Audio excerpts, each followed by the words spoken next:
Donc, voici à quoi pourrait ressembler un journal de l'apprenant qui serait conçu dans l'application OneNote. C'est important de savoir que comme le journal de l'apprenant a été créé sous forme de PDF, il est possible de l'utiliser dans OneNote, mais également en format papier ou dans d'autres applications telles que GoodNotes ou d'autres endroits là où vous voulez travailler avec votre journal de l'apprenant. Ce qu'il faut être prudent, c'est au niveau de la confidentialité des données.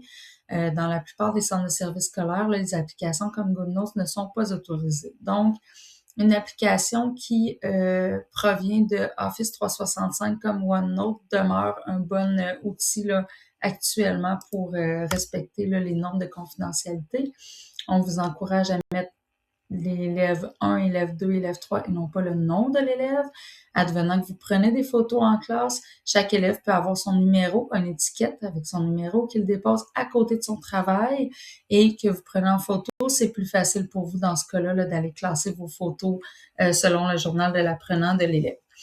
Pourquoi on suggère de faire un journal par élève? Il y a plusieurs bonnes raisons à ça. C'est qu'en fait, en faisant un journal par élève, le journal pourrait suivre l'élève d'une année à l'autre, donc vous pourriez le partager à l'enseignant suivant pour qu'il puisse aller le consulter. Peut-être qu'on ne le fera pas systématiquement pour tous nos élèves, mais certains élèves qui demandent une attention un peu plus particulière au niveau de leur progrès on pourrait y voir un avantage là, à vouloir fonctionner comme ça. Donc, si on a un journal par élève, on peut aller dans la section ici « Partager », faire partager l'ensemble du bloc-notes.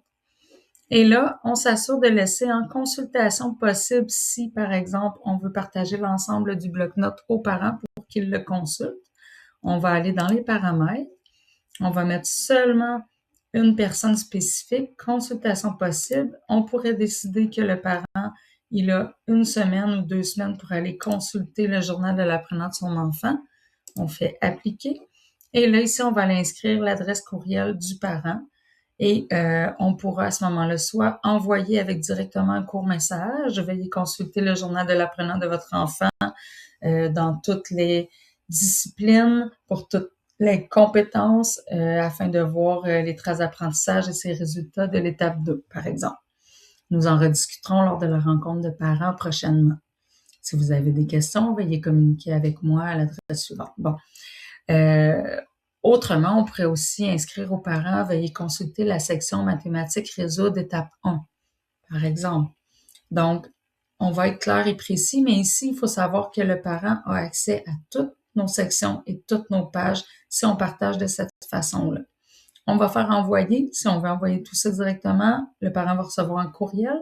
Sinon, on peut aussi copier le lien et l'envoyer là, d'une autre façon aux parents dans un message là, que nous, on produit. Par exemple, si on a un groupe Teams de classe, on pourrait écrire un message privé à ce parent-là pour qu'il puisse aller consulter le journal de son enfant. Si on désire, par exemple, collaborer avec un professionnel, dans le cas, par exemple, d'un orthopédagogue qui intervient avec un élève de notre groupe et qui aimerait également là, conserver, colliger des traces d'apprentissage de l'élève et inscrire un peu ses progrès, des commentaires.